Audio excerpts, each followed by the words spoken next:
اگر آپ یہ کام نہیں کرتے پھر میرے پاکستان کے لاکھوں اور کروڑوں لوگوں کو راستہ دے.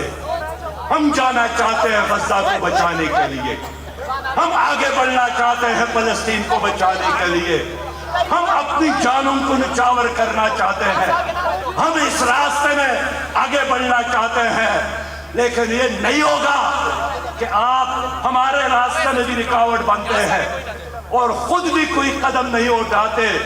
پھر ہم سمجھیں گے کہ غزہ اور اسرائیل کے اس مقابلے میں آپ نے خاموشی اختیار کر کے یہودیوں کا ساتھ دیا, اسرائیلیوں کا ساتھ دیا, امریکیوں کا ساتھ دیا.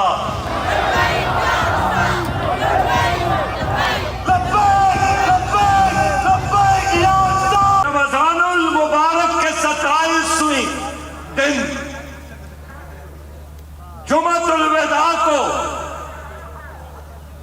ہم نے ملک بھر سے امریکی سفارت خانے کی طرف دوبارہ آنا ہے اور ملین لوگوں کو ساتھ لائیں گے انشاءاللہ تعالی.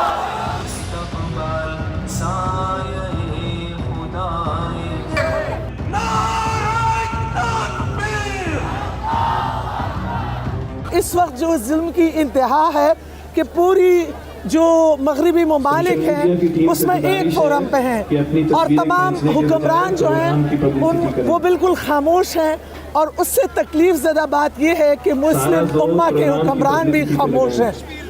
دنیا میں انسانی حقوق کے جتنے بھی قوانین ہیں, جنیوا کنونشن ہے, ہیومینیٹیرین لا ہے, لیکن ان تمام قوانین کو پامال کر کے وہاں کے بچوں کو, وہاں کی خواتین کو, وہاں کے بوڑھوں کو مسلسل ظلم کا نشانہ بنایا جا رہا ہے.